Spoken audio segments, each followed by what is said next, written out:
الطريف أن قبل شهر أو أكثر وأنا أدور، يعني طبعا تدرون ديوان الثلاث عندنا في البداية نعرض فيلم وهذا، فأدور مواضيع يعني هالصوب من خلال الأفلام. أكو فيلم إحدى المؤسسات الثقافية الدينية في الجمهورية الإسلامية في إيران عدت فيلم عن الخرافات والبدع اللي انتشرت في إيران مؤخرا، وقابلت مجموعة من الفقهاء خاصة علماء نفس المدينة أو القرية، وحتى يعلقون على هالخرافة إن من وين جت، شنو موقف الإسلام منها، شلون الناس يتجنبونها. مثلا واحدة من هالأشياء واحد مدعي النبوة موجود وحطوا مقابلة معه. إن شاء الله إذا الله سهل في ديوان الثلاثة راح نعرض مقاطع من هذا الفيلم. فيلم جدا لطيف، يعني تشوف أشياء عجيبة وغريبة. الناس أحيانا بساطتهم، أحيانا يعني عدم وضوح الرؤية عندهم في الحدود ما بين الغيب وبين الخرافة. قضايا كثيرة يعني أحيانا تربوية حتى من جهتنا إحنا كمبلغين دينيين، لما نبلغ ما نحط حدود واضحة للناس شلون يتعاملون مع مفهوم البركة ويتعاملون مع الكرامة ويتعاملون مع المعجزة، شنو حدودهم، عند منو تصير كذا. هذه خلت أكو ذهنية منفتحة عند الشيعة أن يقبلون أشياء نتيجة يعني بساطة، أحيانا نتيجة عدم وضوح الرؤية يقبلون أشياء الإنسان لو يشوفه يضحك. هذا الفيلم يعني هذا دوره أنه يعري هالمواطن هذه ويسوي لقاءات مع العلماء طبعا، وراح إن شاء الله نعرض لكم مقاطع من الفيلم. واحدة من ذات أنواط مالت ذيلاك موجودة هني، مسوينها في إحدى مناطق في خوزستان، إحدى المناطق. واحد الظاهر يعني أراد أن يتكسب من هذا الأمر، فادعى أمر معين لشجرة معينة أن هذه فيها بركة وتقدر تأخذ مرادك منها لأنها مرتبطة بالولي الفلاني أو معصوم فلاني في رؤية معينة. قال هذه الشجرة روحوا لها، إيش تبون طلبوا منها. تعال شوف المشهد الحي اللي راح صور طبعا بعدين مقابلة مع آية الله الجزائري أو سيد الجزائري اللي هو إمام جمعة أهواز، يمكن صار له فوق 30 سنة إمام جمعة هناك. شوفوا هذه المشاهد. هذا طبعا يعني حتى باب المزرعة اللي فيها الشيرة مربطين عليها الخيوط هذه حتى انه يكون نوع من يعني البركة يحصلون عليها بعد. مو نفس الشيرة، يعني الشيرة مو بس مباركة بل نشرت بركتها عند الناس حتى حوالينها التي باركنا حولها كذي. يعني شوف هذه الشيرة وهذه الأربطة وكذا اللي الناس رابطين فيها بلا معنى بلا أي شيء. يعني هذه الانخلة والانخلة الثانية بعد والثالثة، كم وحدة.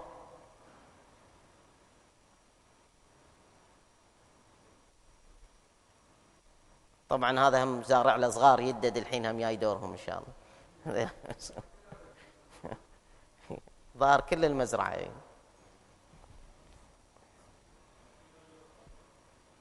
بعد اكيد هذا الرطب اذا طلع بعد هذا الكيلو بكم يطلع صحيح. شوف الناس، شوف الإحبال وكل واحد رابط وقاعد على أساس أنه يحصل مراده. هذه مو ذات أنواط نفس الشيء.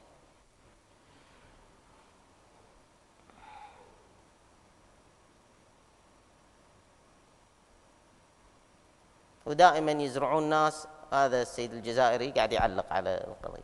دائما يعني يزرعون ناس يدعون أن حصل شيء بين هالناس هذيلا ويتكسبون من وراهم. طيب ننتقل إلى نقطة أخرى، أن القرآن الكريم تحدث عن هذه الغزوة بنقطة، وهي مسألة الإعجاب بالكثرة. ويوم حنين إذا أعجبتكم كثرتكم. وهذا معكوسة أيضا في كتب السيرة من خلال مشهدين أو موقفين. الموقف الأول الخليفة أبي بكر الخليفة الأول، والموقف الثاني لعباس بن مرداس. الآن هل ناس ثانيين يتكلموا بهالموضوع إن إحنا وايد عددنا ومن يقدر علينا وكذا؟ أنا ما لقيت في التاريخ كأسماء، أنا يعني حسب بحثي ما وجدت، ولكن هالاسمين موجودين إن هالاثنين تكلموا بهالطريقة اللي راح نذكرها إن شاء الله قال تعالى: ويوم حنين إذ أعجبتكم كثرتكم. قال أبو بكر هكذا في كتب السيرة: لو لقينا بني شيبان ما بالينا. بني شيبان عددهم ضخم جدا ومقاتلين وكذا، يقول اليوم مو هوازن وثقيف، احنا لو لقينا بني شيبان وواجهناهم ما بالينا، لن نغلب اليوم من قلة، عددنا كثير وبالتالي النصر حليفنا. عباس بن مرداس اللي هو قائد بني سليم اللي ذكرناهم قبل شوية، وهذا عباس راح يجيلنا مرة ثانية بعدين، قلت لكم أمس أنا راح ينذكر، راح يجيلنا مرة ثانية في وقت توزيع الغنائم، هم عنده قصة مع الرسول صلى الله عليه وسلم، قصة جهم طريفة يعني. يقول: أبلغ هوازن أعلاها وأسفلها مني رسالة نصح فيه تبيان، إني أظن رسول الله صابحكم، يعني لكم الصبح، جيشا له في فضاء الأرض أركان، فيهم أخوكم سليم غير تارككم، أنا بعد موجود، مو بس يعني النبي وعنده جيش، حتى أنا وياي، والمسلمون عباد الله غسان قبيلة، وفي عضادته اليمنى بنو أسد هم مع الرسول، والأجربان بنو عبس وذبيان. الحين أجربان زين، يمكن احنا نقول جرب وشيء مرض وهذا، ولكن يبدو أكيد يعني مو هذا قصده، قد يكون القصد هو الأقربان يعني. والأجربان بنو عبس وذبيان قبيلتين، تكاد ترجف منه الأرض رهبته، وفي مقدمه أوس وعثمان، هم هذيلا قبيلتين، وبالتالي هالقبائل كلهم جايين مع الرسول صلى الله عليه وآله وسلم، من يقدر علينا. هذا تعبير عن الإعجاب بالكثرة اللي حصلت عند المسلمين. في المقابل التدبير اللي ما عرفوا عنه المسلمين لما دزوا الجاسوس عبد الله بن أبي حدرد الأسلمي، اللي ما دروا عنه وبلحظتها صار، هو ما يلي: أن مالك بن عوف من وصل وادي حنين، طبعا وادي معناه أكو جبال على اليمين واليسار على الطرفين، واحتل الهضاب هذه، وصل المنطقة قبل المسلمين فاختار الموقع على كيفه، فاحتل المنطقة وانخشوا الكفار وراء هذه الجبال والتلال المشرفة على وادي حنين، والمسلمين طريقهم راح يمرون هني حتما. يعني شلون احنا طريق السفر مبلط قار، قبل هم طريق السفر والانتقال من مكان لمكان ما في قار، ولكن هي مناطق محدودة ضمن علامات جبال هضاب، وكل واحدة لها اسم. حتى بالكويت لو ترجع حق الخرائط القديمة، هذه منطقة القرين نفسها، زين لو ترجع الخرائط القديمة قبل يعني أكثر 200 سنة، تلقى أن هني كل واحدة لها اسم، معنى صحراء لا بيت أكو لا شارع لا شيء، بس كل قسم في القرين لا اسم، بحيث أن هالهضبة يدلون من خلالها يروحون هالصوب، هذه كذا كذا. هاي طريقة العرب في السفر. ثم الخطة أن يعني في وقت مظلم، الآن المسلمين دخلوا بالليل، دخلوا الفير كذا، يهجمون بكميات هائلة من النبال، من السهام، من وراء الصخور والجبال، لإرباك جيش المسلمين. لما يرتبك الجيش، وانت تتكلم عن وادي، إذا مكان محصور، فهذا لا راح يقدر يروح يمين ولا راح يقدر يروح يسار، إما يروح لسيدة وإما يرجع لورا. إنزين هم راح يسوون طريقة بحيث جيشهم يجي من هالصوب، إذا المضطر جيش المسلمين شو يسوي؟ ينكفئ على ورا، من ينكفئ تتصادم الأفراد، يتصادمون مع بعضهم البعض، فراح يصير اختلال وراح يصير ضيج، فإذا راح ينحصرون ويتضاربون، فيبدون جيش المشركين يهجمون عليهم ويقاتلونهم من الجهات الثلاث.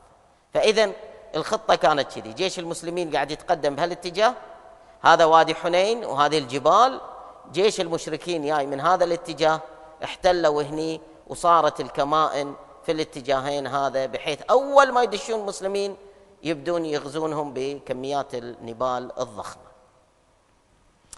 وأيضا شجعهم هذا مالك بن عوف النصري، بدأ يشجع المشركين: ليصير كل رجل منكم أهله وماله خلف ظهره، واكسروا جفون سيوفكم، تعبير عن أن الموت يعني ما في، هذا تحارب إلى الموت، ما في شيء اسمه رجعة.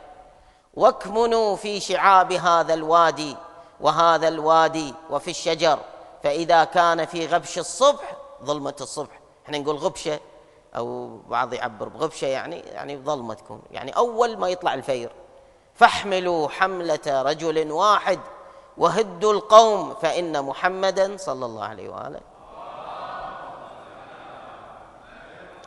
لم يلقى أحدا يحسن الحرب، وإحنا راح نعرف شلون نحارب وراح نحقق النصر من خلال ذلك. الآن النبي صلى الله عليه وآله بالليل وصل قبل الوادي، نزلوا خيامهم، ارتاحوا هناك، صلوا صلاة الفجر وعلى طول ادخلوا الوادي.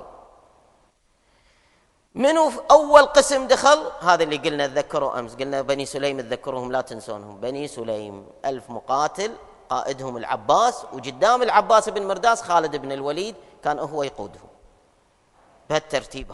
هذا أول فوج من المسلمين دخل، وال13,000 وراهم.